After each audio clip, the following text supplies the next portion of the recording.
Okay so आज हम बात करने वाले हैं, आज का हमारा लेक्चर है टाइप्स ऑफ एपिथेलियम के ऊपर। लास्ट लेक्चर में हम लोग एपिथेलियम के पढ़ चुके हैं कि किस तरह से एपिथेलियल सेल्स की कैरेक्टरिस्टिक फीचर्स होते हैं, किस तरह से वो एडजेसेंट सेल्स के साथ में अपना जंक्शनल कॉम्प्लेक्स बनाते हैं। टाइप्स ऑफ एपिथेलियम में हम लोग पढ़ेंगे कि किस तरह के एपिथेलियम होते हैं। बेसिकली एपिथेलियल सेल्स जो होते हैं वो अलग अलग शेप बनाते हैं, तो हम उन शेप्स के अकॉर्डिंग उनका नेम और वो बेसिकली कहाँ कहाँ मिलते हैं उनके बारे में पढ़ेंगे। पहली बात तो यार, टाइप्स ऑफ एपिथेलियम में हमें दो चीज़ें मेंशन करनी है। Number one, they are of two types, two basic types. Number one is your simple and second is your stratified. As far as your simple is considered, simple epithelium में basically क्या होता है? Simple epithelium में simple होता है, मतलब क्या simple होता है? There is a simple. मैंने लास्ट में जब ग्लैंड्स के बारे में पढ़ाया था तो हमने ग्लैंड्स में भी ये चीज़ डिस्कस करी थी कि जहाँ जहाँ हमारा सिंपल वर्ड आता है वहाँ वहाँ वो रेफ़र करता है सिंगल। सिमिलरली हमने लास्ट टाइम पढ़ा था एक्सोक्राइन ग्लैंड्स में, जब हमने ग्लैंड्स की क्लासिफिकेशन पढ़ी थी तो हमने कहा था कि जिनके पास में एक सिंगल डक्ट होती है उन्हें हम लोग सिंपल से रेफ़र करते हैं, सिंगल डक्ट को हम सिंपल से रेफर करते हैं। तो सिंपल का मतलब क्या है? सिंगल। सिंगल और सिंपल का यहाँ मतलब क्या हुआ? दैट बेसमेंट मेम्ब्रेन के ऊपर एक सिंगल लेयर ऑफ सेल्स है, right? They are having a single layer of cells.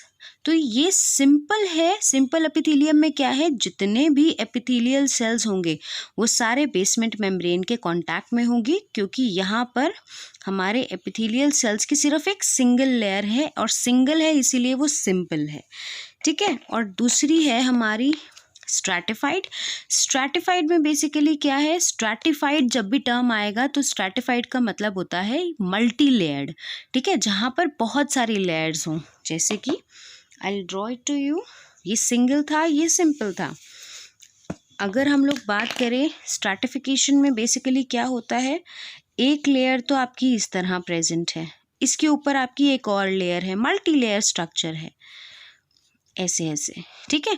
तो when it is multi layered, सिर्फ बेसमेंट मेम्ब्रेन के कांटेक्ट में एक ही लेयर है, बाकी सारी लेयर्स आपकी क्या है सेल्स की? बाकी सारी लेयर्स तो बेसमेंट मेम्ब्रेन के कांटेक्ट में नहीं है। तो ये सिंगल लेयर बेसमेंट मेम्ब्रेन के कांटेक्ट में, बाकी सारी क्या है? उसके ऊपर लेयर्स बना रही हैं। तो ये हमारा क्या है? ये हमारा मल्टी लेयर्ड है। और जब हम लोग किसी को भी मल्टी लेयर्ड मेंशन कर रहे हैं तो उसके लिए हम लोग स्ट्रैटिफाइड वर्ड यूज़ करेंगे, स्ट्रैटिफाइड वर्ड रेफ़र करेंगे। और अगर सिंपल वर्ड रेफ़र कर रहे हैं मतलब सारे एपिथेलियल सेल्स बेसमेंट मेम्ब्रेन के ऊपर लाई करते हैं। एक और चीज़ हम इसमें डिस्कस करेंगे, दैट कहाँ कहाँ सिंपल एपिथेलियम होगा और कहाँ कहाँ स्ट्रैटिफाइड एपिथेलियम होगा। यार ये चीज़ आप बहुत इजीली याद रख सकते हो। जहाँ पर आपके पास में जैसे सपोज़ आपको सोने के लिए एक बेड मिला और उस बेड के ऊपर ऑलरेडी गद्दे बिछे हुए हैं, तो आप सोने से पहले उस पर एक हल्की सी चादर बिछा दोगे, राइट? स्ट्रैटिफाइड मल्टी लेयर्ड है। हमने मल्टी लेयर्ड में क्या पढ़ा कि इसमें काफ़ी सारी लेयर्स होती हैं। सपोज़ मैंने आपको बेड की जगह सोने के लिए तख्त दे दिया। तख्त बेसिकली वुड का बना हुआ होता है, फट्टे, टू बी ऑनेस्ट फट्टा होता है, बिल्कुल ही सोना बड़ा मुश्किल होता है उसके ऊपर। तो स्ट्रैटिफाइड में क्या है? अगर मैंने तख्त पर सोने के लिए कहा है तो पहले आप उस पर एक गद्दा बिछाओगे, फिर चादर बिछाओगे और फिर आप सो पाओगे। सिमिलरली यहाँ होता है जो सिंपल एपिथेलियम होता है ना, सिंपल एपिथेलियम उन जगहों पर हमें ज़्यादा मिलता है जहाँ पर हमारा स्ट्रेसफुल कंडीशन नहीं है, जहाँ पे हमारे टिश्यूज़ को कोई भार नहीं उठाना, कोई फोर्सफुल चीज़ों को फेस ऑफ नहीं करना, रादर उनको क्या करना है? एक्सचेंज में हेल्प करनी है मटेरियल के।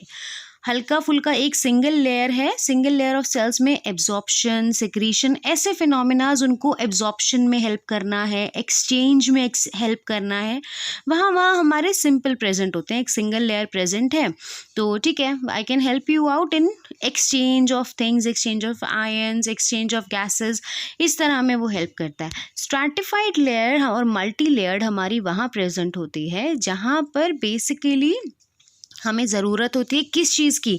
जहाँ पर टिश्यूज़ के ऊपर हमारा मैकेनिकल स्ट्रेस होता है, वहाँ पर सिंगल की जगह मल्टी लेयर्ड होता है।